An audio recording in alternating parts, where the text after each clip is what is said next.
Hello and welcome to Confused Reviews, where cartoon drawing reviews movies. Seed of Chucky. That's right, for once we're not beating around the butcher knife and just ripping off this bloody band-aid. Oh, that's not too bad. Charles Lee Ray, the pint-sized punisher of tidy toy stores. Hey, come on, man, I just stacked those. More commonly known as Chucky, he's been quipping and killing for the last 30 years. The original utilized its killer concept brilliantly, the second might have done it even better, and the third is either despised or moderately appreciated.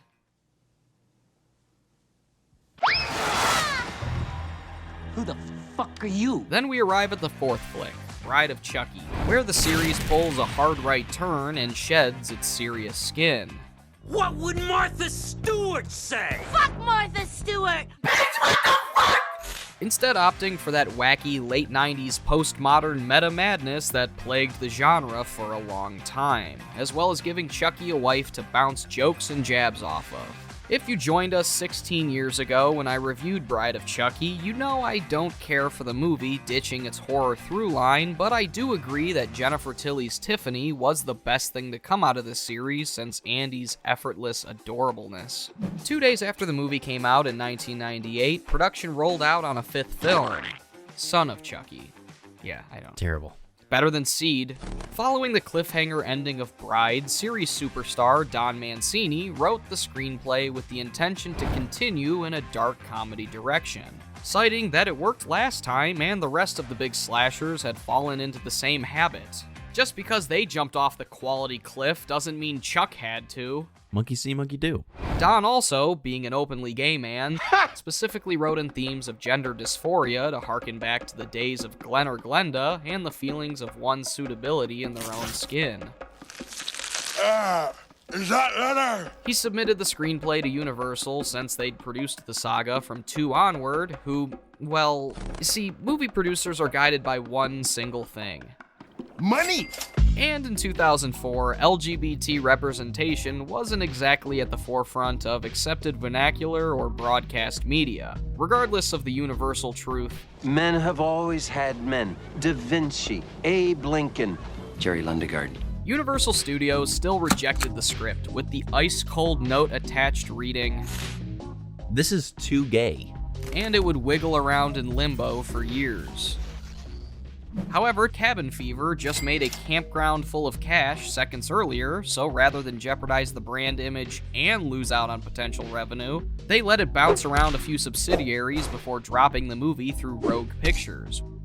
The plot follows Chucky and Tiffany once again being reborn through malleable means as they're reunited with their long-lost, identity-confused offspring as the trio spazzes out in excruciating scene after unbearable scene. On top of the challenges of being a new, close-knit family. Well, as challenging as a clan of 2-foot-tall murdering toys can be. Oh boy. So break out your semen samples and relish in the domestic bliss of Chucky. This is...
Weird, we never had the budget or means to have Chucky actually show up before.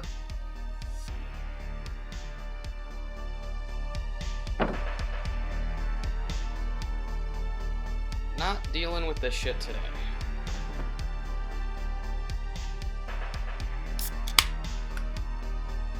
Roll the movie. The film begins with the gloriously gross intro segment ripped straight out of a middle school health class. Might as well have called it Come of Chucky, since you weren't even far off with the real title, and the movie's odd fixation with the white stuff. Seriously, this flick has more society sauce than a Halloween 6 circle jerk. Really starting to piss people off with that. We squirt through the CGI snatch to begin being unwrapped by this bratty little British broad. I don't like it. It's staring at me. It's so ugly. Claudia, played by Betty Denville, can't stand to look at our POV profile anymore. Say that again. I said the keys are in here! Flashing forward to its reemergence, we follow the puny perspective during this fucking EDM lightning storm. And clear homage to Halloween. I see what you're doing, Donnie boy, but who leaves a knife in the cake like that? Upstairs, our great value brand James Bond here. Our word is our bond. James Bond. Is stabbed like he just tried the stairs at the Bates Motel, but the psycho-spired slashing isn't over yet, as in the only instance of human nudity in the entire Child's Play saga, her human car wash stops when Mama slips and ruins that nice tile flooring. That wasn't even slapstick. These two died from slipstick. Oh, Luke. I'm sorry. Our vertically challenged Chopper convenes in Claudia's room, who's not too concerned her parents are dead, and instead berates the butcher. You're pissing your pants! You're pissing your pants! I ain't sure how much more of this bullshit I can stand. You and me both. It's all just one big bedwetting dream from this dastardly doll Glen, played by Billy Boyd. He turns out to be a part of a ventriloquist act with the charmingly subtle stage name, Sykes and Shitface. The brains of this disturbing duo is played by Keith Lee Castle and looks like a bloated Russell Brand who probably smells like brandy and old bong water. This unsettling sight is the expected seed of Chucky, There it is! who spends his time monologuing about his insatiable bloodlust and quest to find his parents. Do toys generally have parents? Are there parents who ever made them, like Pinocchio? Do Woody and Buzz have folks out there somewhere? Does anyone have these answers? Anyways, as Santa slowly sloshes through a snowy cemetery to deliver presents to dead people, I guess, we see a suspiciously scarred scoundrel. It's Chucky. But two plastic heads are better than one, as Tiffany chokes Father Christmas with a slinky. You're not real! Well, yeah, you've got to be asleep or else Santa won't come. Every kid knows that. Come. Fuck with your mind! Fuck with your mind! Oh, I almost forgot. This is where the movie gets really weird. Or starts to.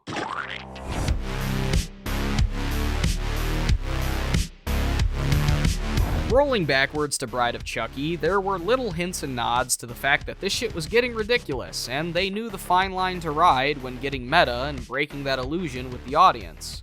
But then again, Scream and the other financially successful 90s horror flicks racked in tons of money, letting viewers in on the joke, so they decided on this. Fuck with your mind! Chucky's broke again! This is a movie where the setting has Chucky and Tiffany be both movie characters based on real-life murderers where the dolls were found at the crime scene and repurposed into animatronic film props rather than being placed in plastic evidence baggies somewhere. I believe that less than the dolls coming to life. On top of that, Jennifer Tilly is a real-life actress playing herself in this movie. So who is Tiffany in the last one? No clue. Maybe Tilly's long-lost, titanically titted twin, or Samantha Cole went into witness protection. What the fuck is happening? We're here in Hollywood, where production is underway on the new horror flick Chucky Goes Psycho. That title actually came from a real source. After the script was shelved in 1998, Mancini came back to Universal in 2001 with a script simply known as Chucky Goes Psycho, where the couple crap out of the cemetery we last left them, and they wind up at the Bates Motel. They do their usual gig, and while Tiff takes out the trash, she's struck by teens driving and is killed. The rest of the story would have shown Chucky going after them for vengeance in a more traditional slasher setting that he thought they'd be more interested in imitating. As mind-blowing as that pitch is, the fact that they still went with this screenplay Really tells you something. Back to the real reels, the dolls are interviewed like it's the Horror Hall of Fame Awards, and one of the ones watching is that rancid redhead from before. He notices a Made in Japan brand written on Chucky's wrist just like his own, and ascertains that he must be their kid.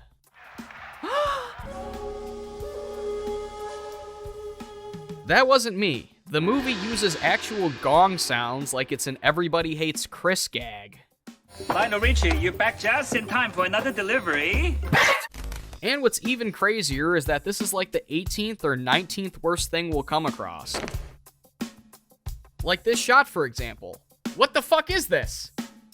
So yeah, Shithead escapes the evil clutches of Piss Angel here, and we fly across the map in search of the Lost Ark, but wind up in Los Angeles. You're not taking that bus to Los Angeles. You bought me a ticket on this bus to Los Angeles. Coincidentally, he's FedExed right into the Spearritt Halloween storage room his mom and dad are carelessly tossed on some plastic sheets, like how all important equipment should be stored. Really, he's just in a studio backlot, but the kid does still have the family jewel and spills out the cantation with little fanfare. Who the hell are you? Shitface. Jesus. You said it, man. Chucky gets right down to his wisecracking ways, and as Brad Dourif roasts his reincarnate, they realize the doll might actually be theirs. Come to mommy. I know, they just did something so shitty sitcom that the only thing it was missing was the record scratch, but no, that's exactly what happened. The reunion's cut short as actual VFX legend Tony Gardner, whose resume is worthy of praise on its own, not only took over effects duties from Kevin Yeager, but gets capped by the newly undead newlyweds so effortlessly, I wonder how strong they actually are. Most likely as strong as their love for killing, because they immediately start making out, which freaks out Shitface to the point he pisses himself again. What? The strangeness doesn't stop as they then ponder the gender of the mystery mannequin who's sporting the Barbie bump. Imagine that. Glen. Your name is Glinda. Before they lock it in on a Build-A-Bear birth certificate, Jennifer Tilly returns to retrieve her stashed snack, and Tiffany reacts like I do every time I see her actress. Jennifer Tilly. But before Tiff can ask her to sign her boot, like Toy Story, you get it? You get it. She scoops up the decapitated dome and plays with it ahead of concluding Tony's top isn't a toy, and the fuzz flocks in. Jennifer is swarmed by the press, finally getting that glimmer of glam she desperately wanted, celebrating by smooching Lloyd Christmas here. California. Beautiful. Can't the reporters all still see them? It also helps to ride shotgun as to leave the back of the limo free for the Killer Doll clan to continue bickering. Girl. Boy. How? These used to be serious scary movies. Now they're more lowbrow than Scary Movie 5. She's a complete slut. Meanwhile, at Tilly's spooky Romanian haunted house posing as California, because that's where they shot most of this thing, the crew creeps in the attic for a while as Chuck simulates my feelings throughout this whole mess. Oh, sweetie, there's nothing to be scared of. Glen then asks why the two kill, and that's apparently enough for them to quit cold turkey. Okay. Thankfully, Chuck's been trained by the Willy Wonka kids to get around such promises, and things aren't going much better downstairs. Jen's assistant Joan, played by Hannah Spearritt, tries one final time explaining the sacrilege she's about to commit. You're prostituting yourself so you can play the Virgin Mary. Fuck you. Because yeah, I didn't mention that Jennifer's entire character is built upon her mission to get the role of the Virgin Mary in a new movie directed in-universe by rapper Redman, by sleeping with him. Redman rolls up, playing himself, in a role originally offered to both Quentin Tarantino and Joe Pantoliano. I think we missed out on two fantastic casting possibilities. Dorks. They look like a couple of dorks. Ha ha ha. You're closed, motherfucker. You're late. Well, tomorrow I can be on time, but you'll be stupid forever. Hey, sit down. Speaking of unhinged lunatics, John Waters is also in this movie. Who? He was at the studio backlot and is now snapping creep shots in his second worst cameo role after the fourth Chipmunks crap. Don't judge me. I saw pink flamingos. This character's name is actually Pete Peters. I presume other potential names included Cock Johnson, Tallywhacker Peckerwood, and the equally brief Dick Dickens. At the same time, C&T hatched the plan to possess the bodies of the two tramps, and the only way to do that is to pop a few Cosby pills and deposit some population pudding via insemination.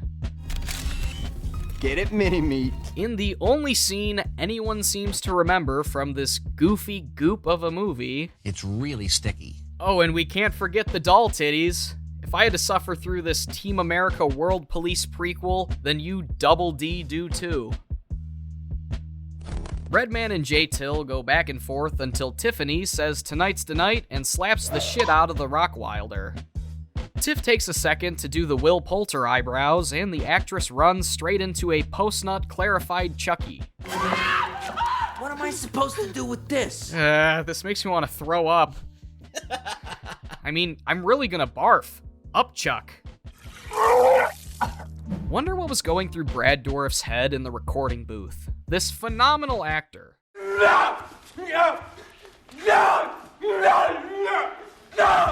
One of the greatest audible talents ever. A decapitated head can continue to see for approximately 20 seconds. Diluted down to him impersonating a wisecracking, cock-cranking killer doll who's dealing with dynasty doll drama in this franchise's 5th fucking movie. I mean, I kinda love it in a way. No matter how bizarre this stuff got, Dourif and co. were on board all the way. When we were casting the picture, I told the studio, there's only one actress in Hollywood with big enough talents to play Chucky's bride, and that's Jennifer Tilly. Tilly constantly mocks herself and acts like a prima donna cranked up to 1,000 in this movie. The first draft that he did, the studio rejected because they said, Jennifer Tilly is so unlikable. I may not like it at all, but I can't deny the splendid self-deprecation. Good on you guys. With both the bimbos knocked out and the turkey basters sloshing, Chuck notices the fuck taking photos flying over the fence, so he debows Glen and they take off for a boys' night on the hunt. Boys support boys, Chris. Boys support boys, Chris. They make the dream work by using the driving equivalent of kids in a trench coat just as their Hummers passed by Britney Spears?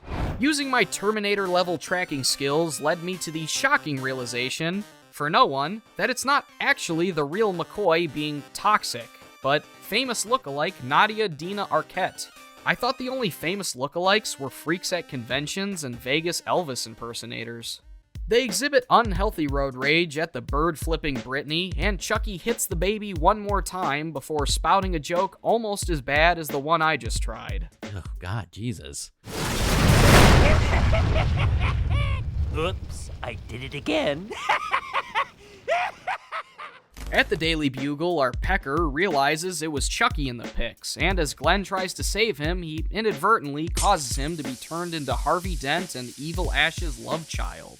And as they immortalize this bonding moment, 2004 style, I leave you with only one question. How did Chucky know where he works? The next morning, the two awake and have an awkward moment before bouncing over to Tiffany, making amends with the widow of a cop her human form shaved to death in the last movie, having excellent results. I feel better already.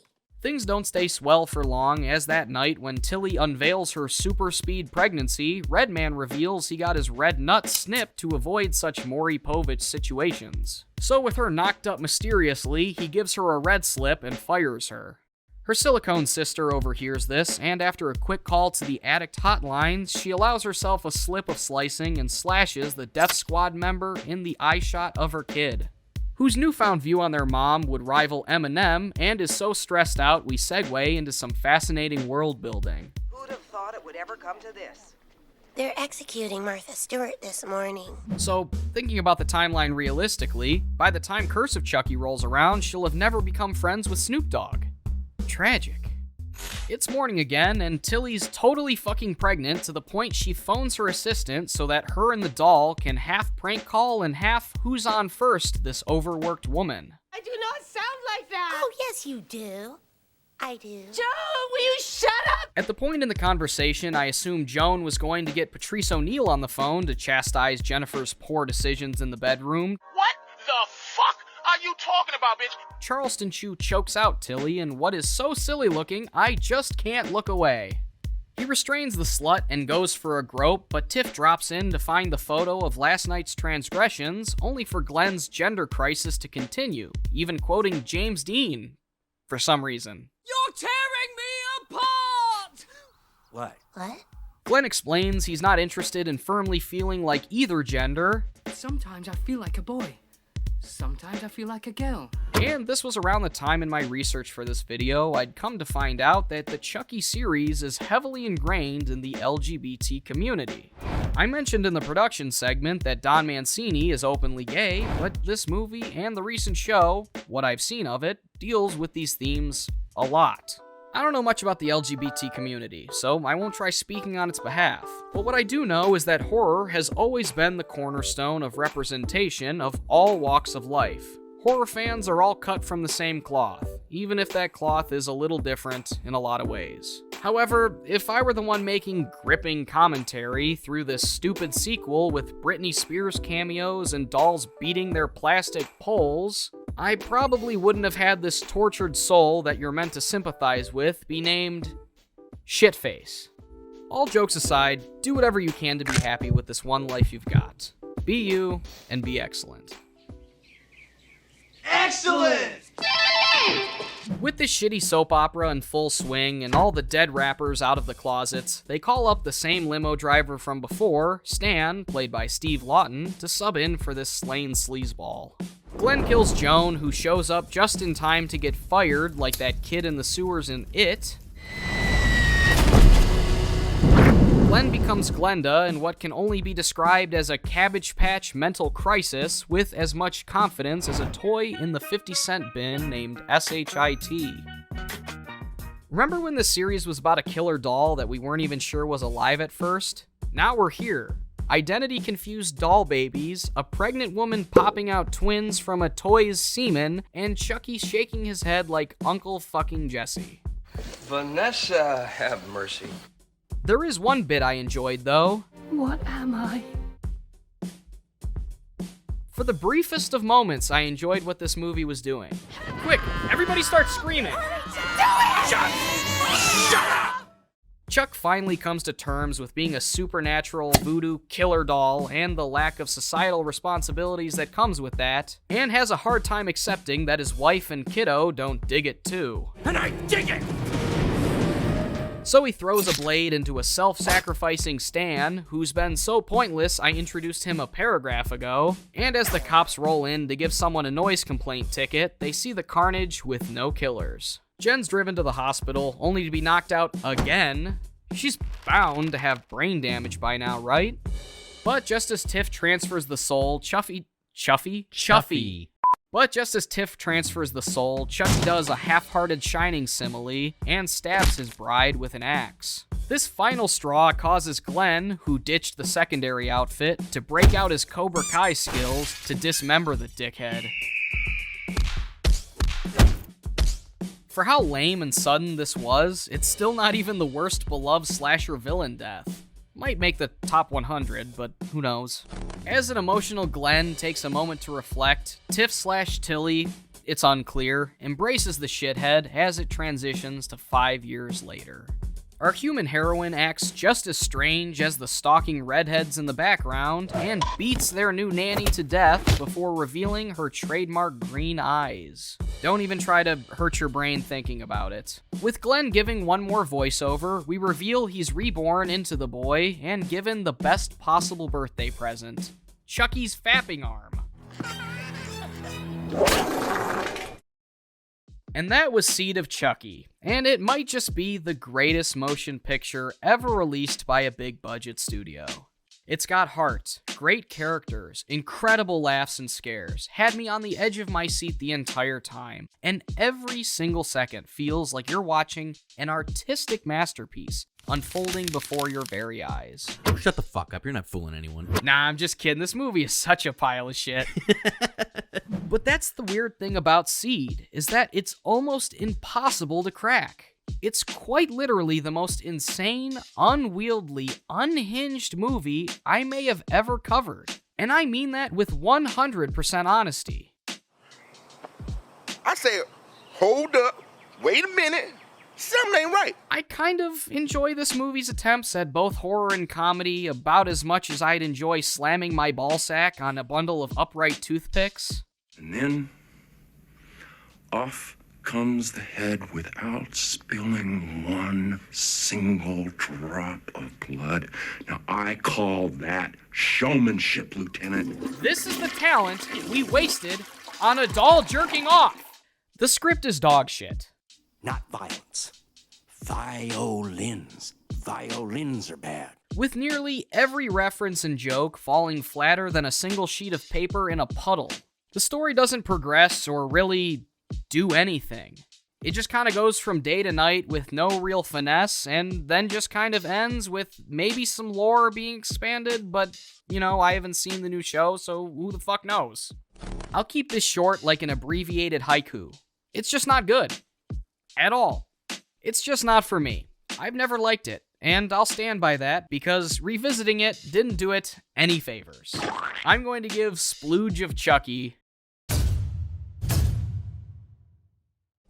And you know what's best of all, is that on top of this disastrous dumpster fire of a dud, is that I'm confident in saying this review will be claimed by Universal Music Group for the even mere mention of their precious property in one way or the other. I would never support such a penny-pinching, pathetic conglomerate like that. It's Laundry Day.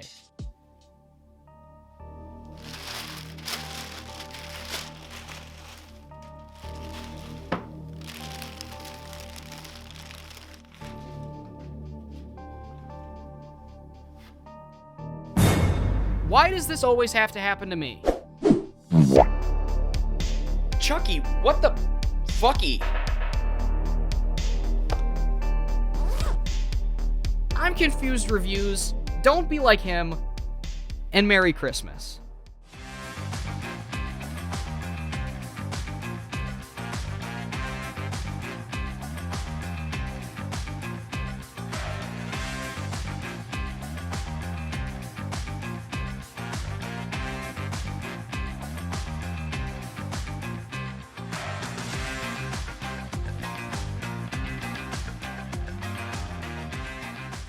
And there's boobs, so, you know. Are they plastic? Mm-hmm. We see that later in the movie. Oh. See, like, what's another word for killer? Murdering? Nobody takes me seriously. Nice tits. Thank you.